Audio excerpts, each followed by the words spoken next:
इससे पहले दो वीडियो आ चुकी है, आपका स्टोन एज खत्म हो चुका है और ब्रोंज एज खत्म हो चुका है, यानी पैलेलिथिक, मेजोलिथिक और नियोलिथिक पीरियड खत्म हो चुका है। और उसके बाद में हमने इंडस वैली सिविलाइजेशन या फिर हड़प्पन सिविलाइजेशन का क्वेश्चंस भी आपको करा दिए हैं। अगर आपने ये दो वीडियो नहीं देखी तो चैनल पर विजिट करके आप देख सकते हैं, वहाँ से आपको बहुत कुछ सीखने को मिलेगा जो आपके हर एक एग्जाम के लिए इंपॉर्टेंट है, चाहे आप UPSI की प्रिपरेशन कर रहे हो या फिर लेखपाल की वीडियो के किसी भी एग्जाम की प्रिपरेशन कर रहे हो जिसमें GS काफ़ी हेल्प करता है, तो ये वीडियो आपके लिए ही थी।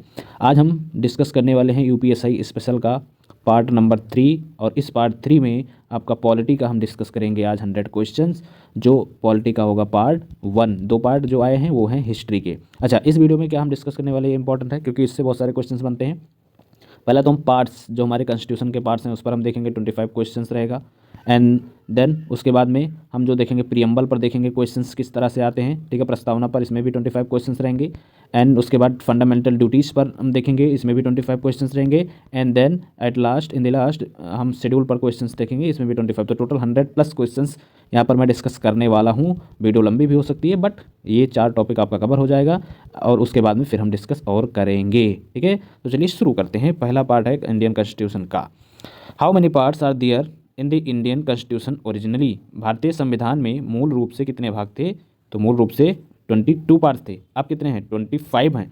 तो ऐड क्या किया गया भाई साहब? कुछ ऐड किया गया, कुछ सब्ट्रैक्ट किया गया through the amendment.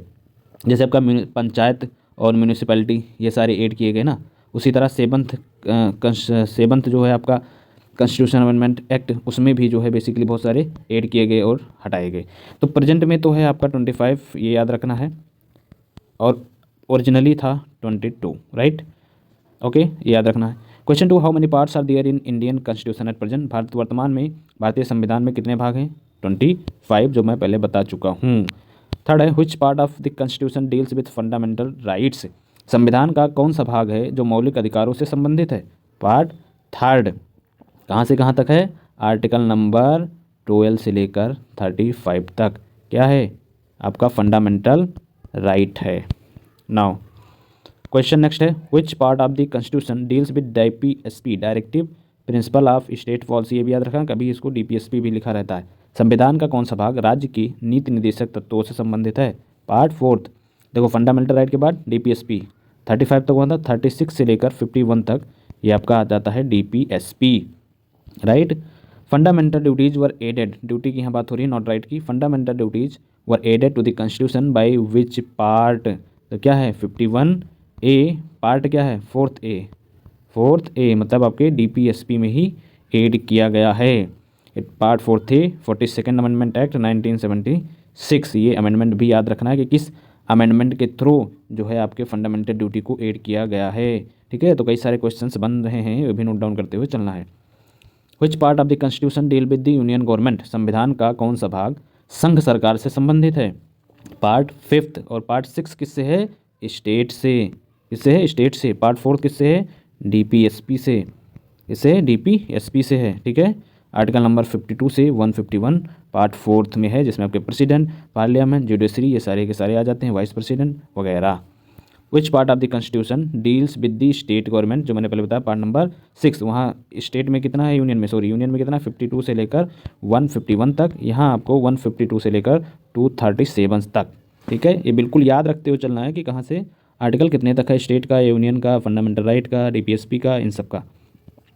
Next question है, which part deals with UTs. Part number 8th, part number से 8th जो है आपका, वहाँ पर यूनियन टेरिटरी के बारे में दिया। पार्ट जो 7th है हमारा, वो क्या कर दिया जा चुका है? रिमूव हो चुका है। ये पार्ट 8th क्या है? यूटी के बारे में। पार्ट 9th क्या है? इसमें आपके लोकल गवर्नमेंट के बारे में दिया गया है।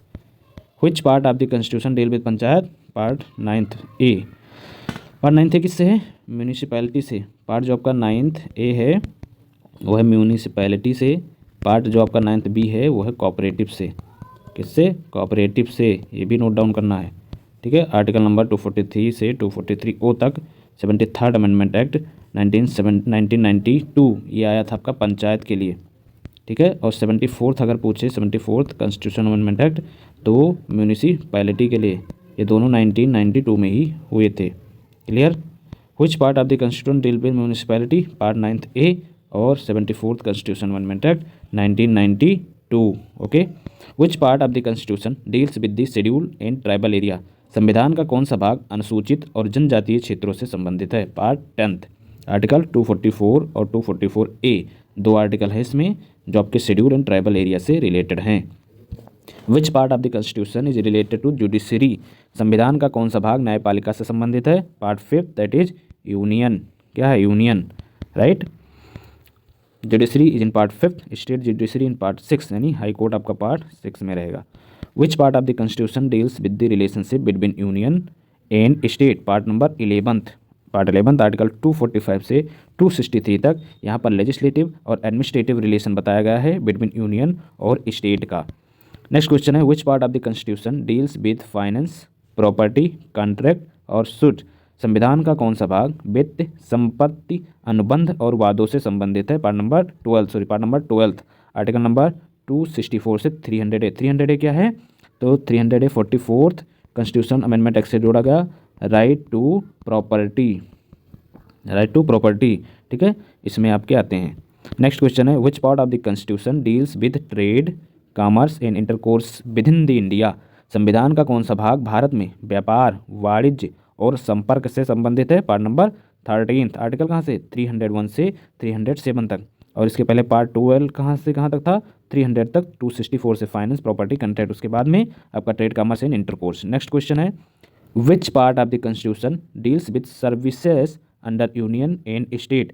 संविधान का कौन सा भाग संघ और राज्य के अधीन सेवाओं से संबंधित है? पार्ट नंबर 14, ऑप्शन बी 308 से 323 तक। ये सर्विसेज जो आपके पब्लिक सर्विस कमीशन होते हैं, यूपीएससी वगैरह, या स्टेट पीसीएस जो आपके होते हैं सर्विस कमीशन, ये सारे के सारे आते हैं इस पार्ट में, part number 14।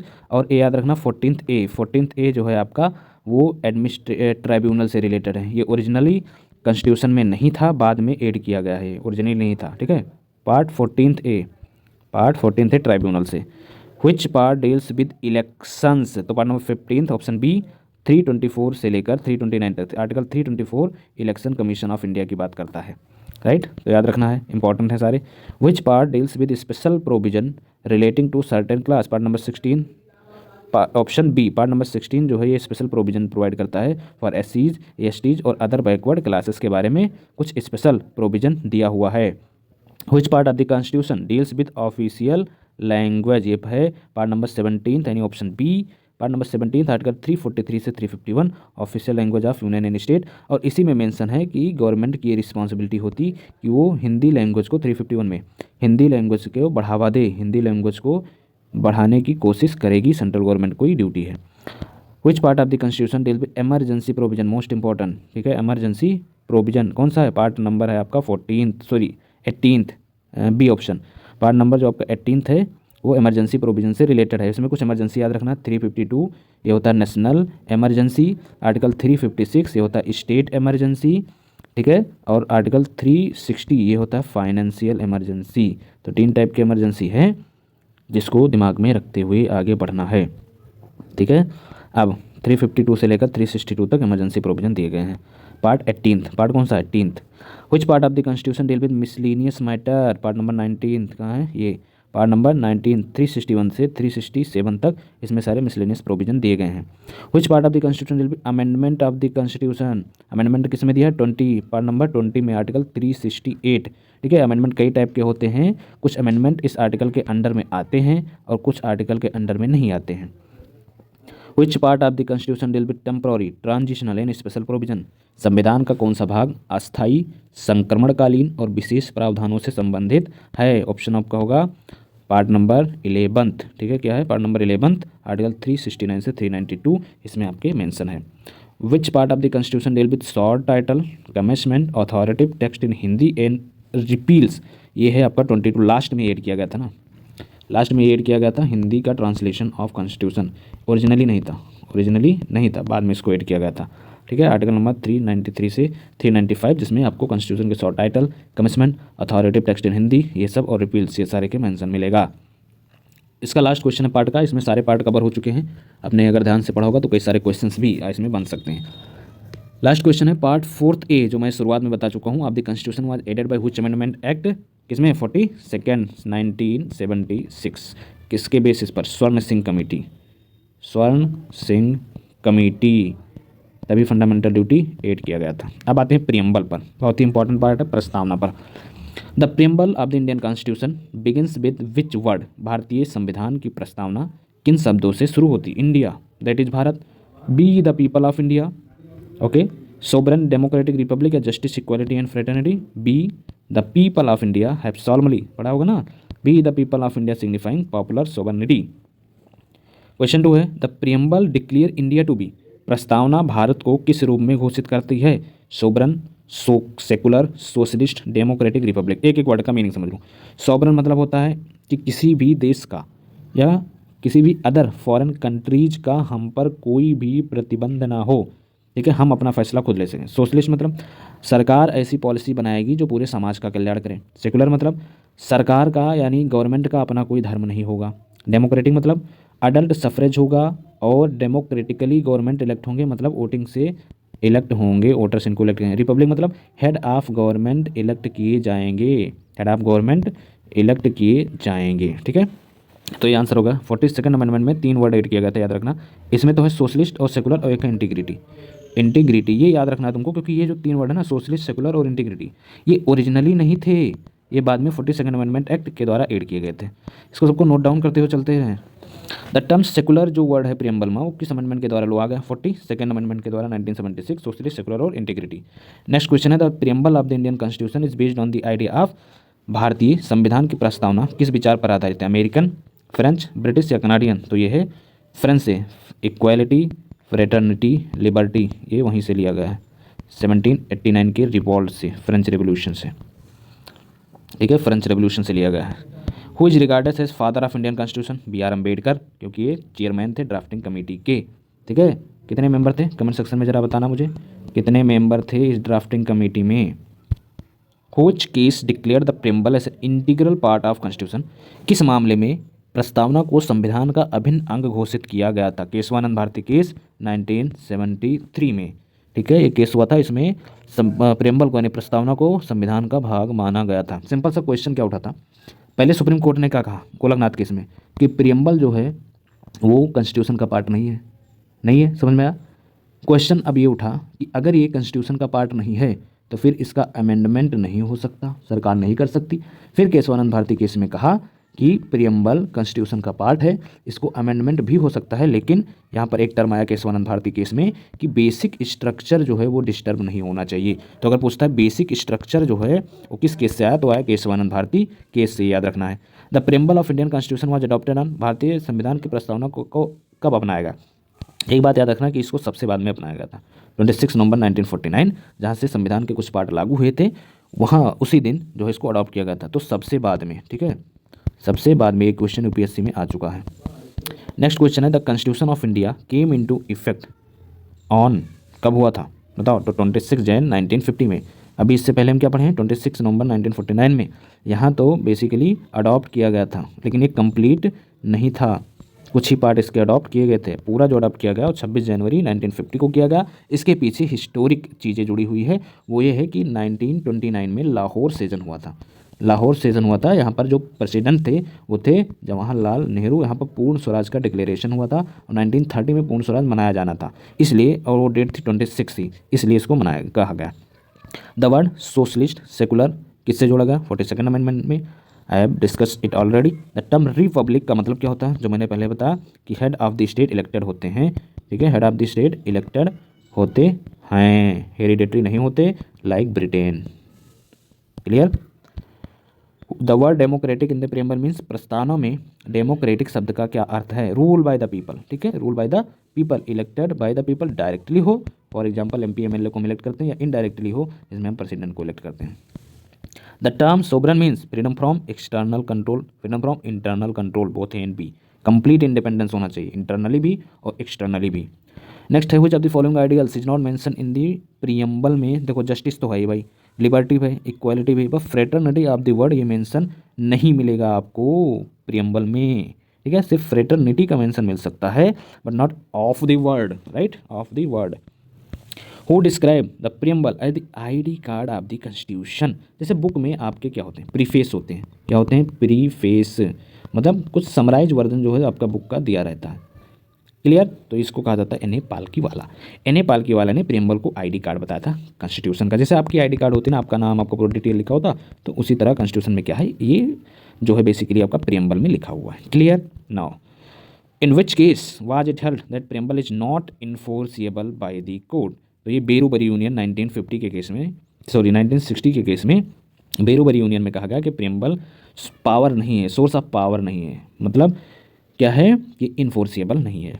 Now the preamble of the Indian constitution has been amended. भारतीय संविधान की प्रस्तावना में संशोधन सिर्फ एक बार किया गया है, जब सोशल, ठीक है, एक ही बार इसमें किया गया है अमेंडमेंट, वो भी 1976 में 42nd अमेंडमेंट, जब 3 वर्ड मैंने पहले बताया कि सोशल, ठीक है, और सेकुलर, सोशलिस्ट, ठीक, और सेकुलर, और फिर इंटीग्रिटी, ये 3 वर्ड ऐड किए गए, बट 2 ही याद रखना है आपको। क्वेश्चन नंबर 17 है the ideas of liberty, justice, equality, fraternity कहाँ से इंस्पायर्ड है।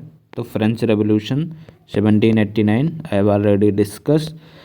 क्वेश्चन नंबर 18 है the preamble is sometime called. प्रस्तावना को कभी कभी क्या कहा जाता है।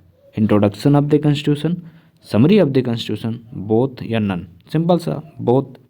क्या है, बोथ। इसको भी मैंने डिस्कस कर दिया है। Act as a introduction and summary of the constitution. Okay. Question number है आपका next, which word in the preamble denotes absence of religious preference.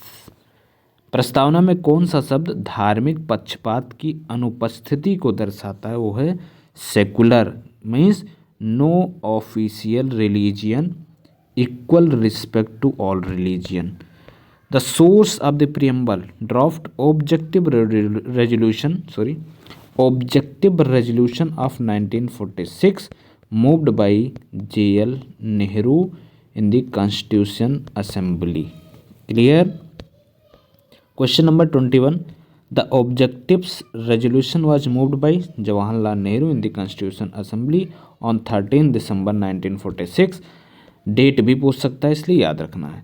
The preamble secures justice in, किसमें, तो सोशल जस्टिस का mention मिलेगा, economic justice का मिलेगा, political justice का मिलेगा, all of these. Justice 3 type के बात की गई, यूपीएससी में पूछा है भाई साहब। 3 टाइप के जस्टिस बताओ जो प्रियम्बल में मेंशन मिलेंगे, तो सोशल, इकोनॉमिक और पॉलिटिकल। नेक्स्ट है the preamble mention how many key ideals. तो 5 की आइडियल्स हैं। कितने, 5। क्या है, sovereign, socialist, secular, democratic and republic, ठीक है, ये आइडियल्स होते हैं। 24th है the liberty, the idea of liberty, equality, fraternity, ये तो हो ही चुका है, रिपीटेड क्वेश्चन है। क्वेश्चन 25 है the preamble was amended during the period of Indira Gandhi government 1976 में, ठीक है, इसको अमेंड किया गया था जब इंदिरा गांधी थी। ओनली 1 अमेंड हुआ है, ये भी याद रखना है, और कौन कौन से वर्ड ऐड हुए ये भी पता होगा। पार्ट नंबर 3 पर आते हैं। अब डिस्कस करते हैं फंडामेंटल ड्यूटीज़ के बारे में। Fundamental duties are incorporated in which part of the Indian constitution. मौलिक कर्तव्यों को भारतीय संविधान के किस भाग में शामिल किया गया। 4th A में, आर्टिकल 51A और 42nd कॉन्स्टिट्यूशन अमेंडमेंट एक्ट में, ठीक है। इसके बाद भी जो है आपका इसको अमेंड किया गया था, ये भी याद रखना है, इसको अमेंड इसके बाद भी किया गया है, ठीक है, ऐसा नहीं किया गया है, राइट। 86 अमेंडमेंट में जो है आपका एजुकेशन से रिलेटेड ऐड किया गया है।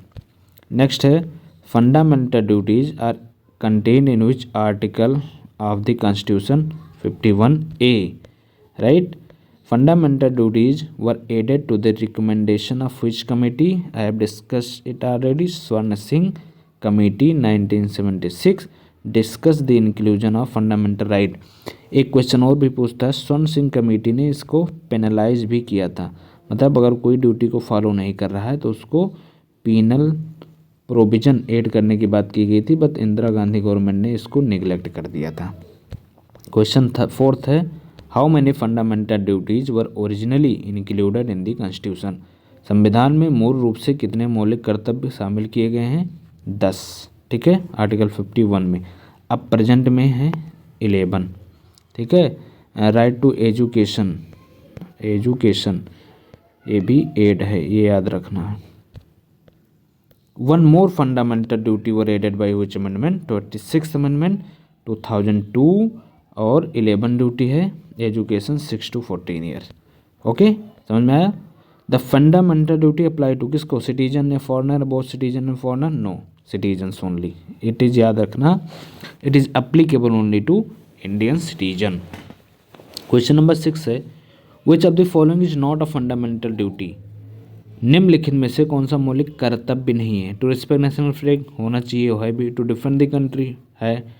टू वोट इन इलेक्शन नहीं है। To public to safeguard public property, obvious सी बात है। वोट इन इलेक्शन नहीं है, ठीक है। ये एक लीगल राइट है, फंडामेंटल राइट नहीं है, बट ये कॉन्स्टिट्यूशनल राइट भी है अंडर आर्टिकल 325। ओके, क्वेश्चन 8 है, the concept of fundamental duties has been borrowed from which country, मौलिक कर्तव्यों की अवधारणा किस देश से ली गई है, यूएसएसआर से, ठीक है, रशियन फेडरेशन से। Idea of fundamental duties borrowed from USSR constitution. Which of the following duties relates to environmental protection, to protect the natural environment, ये 51A का जी में मेंशन मिलेगा, to improve and protect the natural environment. Question number 10 है, how many fundamental duties are there present, देखो मैंने पूछा बताया था 11, 86 से एडिट किया गया तो 10 पहले था, बाद में 1 ऐड करके टोटल 11 हो गए। Which fundamental duty were added by 86, to provide education to children 6 to 14 years of age. Clear. Are fundamental duties enforceable by law, no, ठीक है। फंडामेंटल ड्यूटीज ये नॉन जस्टिसिएबल है, नॉन इन्फोर्सिएबल है, लेकिन parliament law बना सकता है उसको इन्फोर्स करने के लिए। Parliament has the power.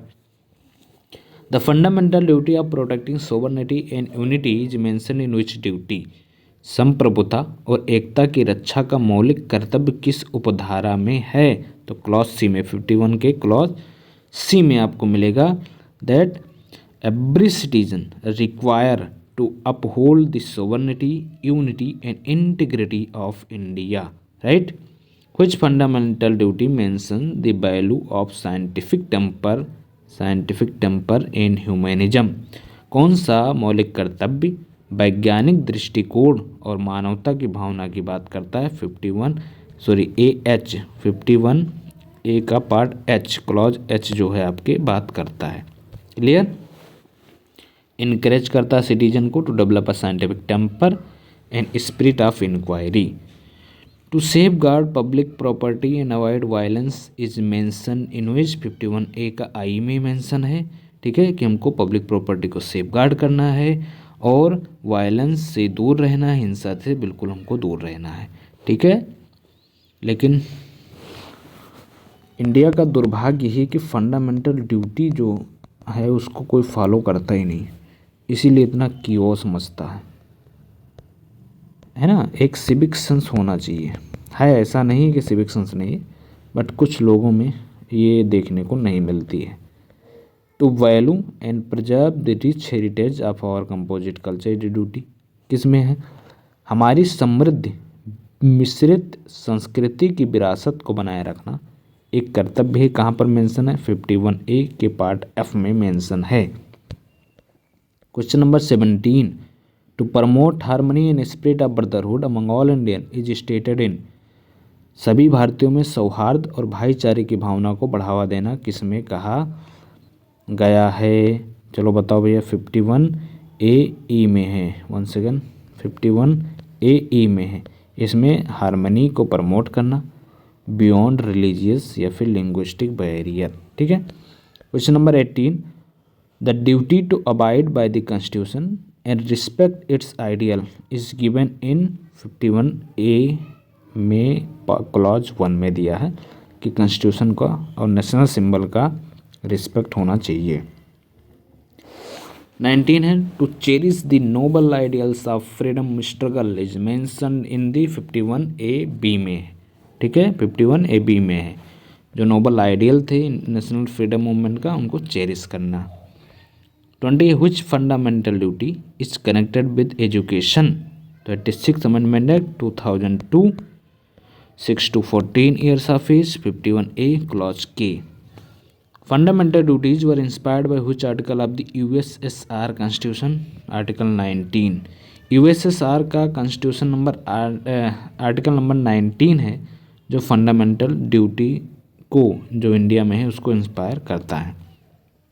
Fundamental duty constitution में किस ईयर में ऐड किया गया था? 76 में। 42nd अमेंडमेंट एक्ट इमरजेंसी के टाइम पर खूब संविधान पर संशोधन हो रहे थे। क्वेश्चन नंबर 23, फंडामेंटल ड्यूटीज़ जो है सिमिलर है किसके? फंडामेंटल राइट के, डीपीएसपी के, प्रिंसिपल के, प्रियम्बल के, non directive principle of state policy. देखो ये भी एक डायरेक्टिव ही है, राइट, ये भी एक डायरेक्टिव भी है कि स्टेट जब कोई पॉलिसी बनाएगा तब इनमें जो प्रोविज़न मेंशन है उनकी बातों को ध्यान रखेगा। फंडामेंटल ड्यूटी भी तो यही करता है, कोई लीगल प्रोविज़न थोड़ी ना भाई, हर एक सिटीजन का ये ड्यूटी होगा। ये एक डायरेक्टिव ही तो है, जो सिटीजन को दिया जाता है, तो सेम ही होगा। एक साथ नॉन जस्टिसिएबल भी है ये, ठीक है, और serve as a moral obligation, right. The fundamental duties serve as a reminder to citizen. क्या रिमाइंडर भेजता है? मौलिक कर्तव्य नागरिकों को किस बात की याद दिलाता है कि देखो भैया आपका जो राइट है वो तभी रहेगा जब आप ड्यूटी को फॉलो करेंगे। तो right comes with the responsibility, अगर आपको राइट एंजॉय करना है तो आपको रिस्पॉन्सिबल सिटीजन बनना पड़ेगा और हर एक ड्यूटी को फॉलो भी करना पड़ेगा। लास्ट क्वेश्चन है प्रियम्बल का, फंडामेंटल ड्यूटी का, my mistake. Which of the following best describe fundamental duty? क्या है? मोरल ऑब्लिगेशन ऑफ सिटीजन, ठीक है, नॉट इन्फोर्सेबल बाय कोर्ट्स। अब आज का लास्ट पार्ट है, 75+ क्वेश्चंस हम डिस्कस कर चुके हैं। अब हम आते हैं कुछ 25 क्वेश्चन शेड्यूल्स पर डिस्कस कर लेते हैं, ये भी काफ़ी इम्पॉर्टेंट है। क्वेश्चन फर्स्ट है, how many schedules were there originally? ये ओरिजिनली वाला जहाँ टर्म आया थोड़ा सा सावधान होना। कितने पार्ट थे? 8। 1950 में 8 शेड्यूल थे, अब कितने शेड्यूल हैं? 12। At present how many schedule? 12, ठीक है, कितने हैं? 12 हैं, याद रखना है, ठीक है। इसमें आपके पंचायत का भी ऐड किया गया, म्यूनिसिपैलिटी का भी ऐड किया गया, इन सब का ऐड किया गया है। Which schedule deal with the allocation of seat in Rajya Sabha? 4th। कौन सा शेड्यूल है? तो वो है 4th शेड्यूल। कहाँ है? यस, सीट इन राज्यसभा इन स्टेट। देखो फर्स्ट शेड्यूल में आपके स्टेट और यूटी के बारे में दिया है, ठीक है, इनको याद रखना है। अभी हम आगे डिस्कस करते हैं सारे। Which schedule list the names of state and UTs? कौन सा शेड्यूल है? First schedule. 10th शेड्यूल 10वीं अनुसूची किससे संबंधित है? एंटी डिफेक्शन लॉ से। एक कब ऐड किया गया था? तो 52nd कॉन्स्टिट्यूशनल अमेंडमेंट एक्ट 1985, जब राजीव गांधी की सरकार थी, राजीव गांधी गवर्नमेंट के टाइम पर ऐड किया गया था, ठीक है। यहाँ पर MP MLA का कि किस ग्राउंड पर उनका डिस्क्वालिफिकेशन हो सकता है, 10th शेड्यूल में इसका मेंशन है। Which schedule contain provision regarding administration of schedule areas and tribes? Schedule area और ट्राइब, देखो 2 आर्टिकल 2 इसके हैं, एक तो आपका 5th, एक तो आपका 6th। 5th बाकी सबके लिए है, लेकिन 6th जो है असम, ठीक है, मणिपुर, मिजोरम वगैरह के लिए है। तो 5th इसका होगा आंसर आपका, 5th शेड्यूल में मेंशन मिलेगा। अच्छा 6th शेड्यूल ये आ गया। 6th शेड्यूल में क्या है? तो tribal areas of north east, Assam, Meghalaya, Tripura और मिजोरम, ये 4 स्टेट का ही मेंशन मिलेगा 6th शेड्यूल में, ठीक है।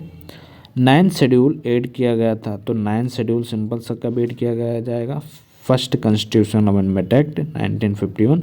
इसमें क्या, अगर कोई लॉ 9th शेड्यूल में रख दिया जाता है तो वहाँ पर जो है आपका जुडिशियल रिव्यू नहीं हो सकता, बट 1973 में जब केशवानंद भारती केस आया तब यहाँ पर कहा गया कि 24 अप्रैल आई थिंक डेट है, 24 अप्रैल 1973 से अगर कोई लॉ 9 शेड्यूल में रखा जाता है तो उसका जुडिशियल रिव्यू पॉसिबल है। सिंपल सी बात है। Which schedule relates to the form of oath and affirmation? कौन सी अनुसूची शपथ और प्रतिज्ञान के रूप में प्रारूपों से संबंधित है? बहुत ही इंपॉर्टेंट है, यह है 3rd शेड्यूल। ठीक है, यहाँ पर ओथ एंड अफर्मेशन का मेंशन मिलता है। Which schedule contain provision relating to salaries and allowances of the constitutional authority? तो ये भी सेकंड शेड्यूल में मेंशन मिलेगा। ठीक है, सैलरीज और अलाउंसेस के बारे में। द 7th शेड्यूल तो पहले ये लिस्ट प्रोवाइड करता है 3 टाइप की लिस्ट, स्टेट, ठीक है, यूनियन और कनकरेंट। ठीक है, ये 3 लिस्ट प्रोवाइड करता है जिसमें सब्जेक्ट्स जो है आपके डिवाइडेड हैं और उस पर वो लॉ बनाते हैं, to division of powers. Next question है द 8th शेड्यूल किससे डील करता है? तो ऑफिशियल लैंग्वेज से 8th शेड्यूल डील करता है। नेक्स्ट क्वेश्चन है how many language are included in 8th schedule? 22 language हैं। ठीक है, after the 92nd amendment act 2023 4 more language were added making 22 language. अच्छा, ऑफिशियल लैंग्वेज कितने हैं? 1 सेकेंड, क्लासिकल लैंग्वेज कितने हैं? क्लासिकल लैंग्वेज कितने हैं? 11। पहले कितने थे? 6। बाद में एडिशन में 5 ऐड किया गया है। कौन कौन से ऐड किया गया है आप कमेंट सेक्शन में बताएंगे।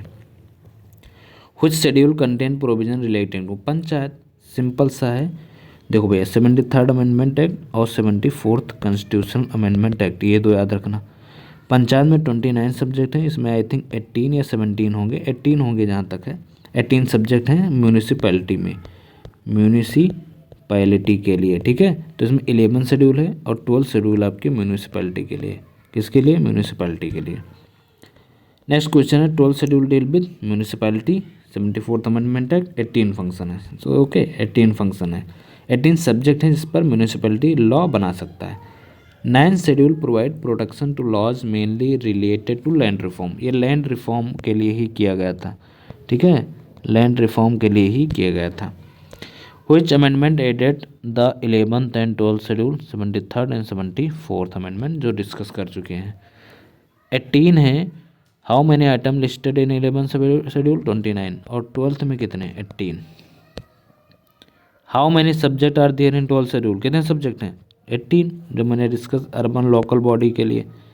ठीक है, question number 20 which schedule deal with distribution of power between union and state? 7th schedule, 3 सूची, कनकरेंट, स्टेट और यूनियन, 3 लिस्ट प्रोवाइड करता है। ठीक है, distribution of power. Question number 21 which schedule contain the list of recognized language in India? 8th schedule. ठीक है, 22 language याद रखना है। The first schedule of the constitution contain name of state and UTs. ठीक है, it define the territorial extent of India. The second schedule deals with, किससे है? तो salaries of constitutional office, oath 3rd में, official language 8th में, central state relation 7th में। ठीक है, पावर बेसिकली इसमें प्रेसिडेंट, जज और अदर ऑफिशियल के सैलरीज के बारे में बताया गया है। Which schedule mention tribes and tribal areas of north east? 6th schedule. ठीक है, 6th शेड्यूल मेंशन करता है, ऑटोनॉमस डिस्ट्रिक्ट काउंसिल को बनाने की बात करता है। लास्ट क्वेश्चन है आज का, Endeavour 100+ question is completed now. The total number of schedule after 97th amendment act remain 12। 97th amendment act 2011 में लाया गया था। कोऑपरेटिव सोसाइटी के बारे में है, जो आपके पार्ट 9th बी में है। ठीक है, तो याद रखना। अब यहाँ से आपका कंप्लीट होता है 100+ क्वेश्चंस मैंने डिस्कस कर दिए हैं। आपके 4 सबसे इम्पॉर्टेंट टॉपिक हो चुके हैं, जिसमें हम पहले पार्ट्स के बारे में, ठीक है, फिर प्रीएम्बल के बारे में, फिर ड्यूटी के बारे में, और फिर हमने बात किया है किसके बारे में? तो वो है आपका शेड्यूल के बारे में। अब हम डिस्कस करेंगे आपके union territory, citizenship, fundamental right, DPSP, union, state, इन सब के बारे में डिस्कस करेंगे। अगर यहाँ तक भी आप कर लेते हैं तो आप सफिशिएंटली आंसर कर पाएंगे। अच्छा, इसके लिए कुछ कॉन्स्टिट्यूशनल असेंबली से फैक्ट रिलेटेड है वो हम करवाने वाले हैं, ठीक है, उसको भी याद रखना है। कुछ सिंबल्स वगैरह कब अडॉप्ट किया गया था वो भी हम करवाने वाले हैं, जो आपके एग्ज़ाम के पर्सपेक्टिव से काफ़ी इंपॉर्टेंट है। तो अगर अभी तक आपने चैनल को सब्सक्राइब नहीं किया तो सब्सक्राइब भी कर दो यार, लाइक भी कर दो, कमेंट जोर जोर कर करो और शेयर भी करो। काफ़ी इंपॉर्टेंट वीडियो आपके लिए आने वाली है। तो पढ़ते रहिए, टाइम वेस्ट नहीं करना है, बस पढ़ते रहिए, सक्सेस तो मिल ही जाएगी। Bye bye.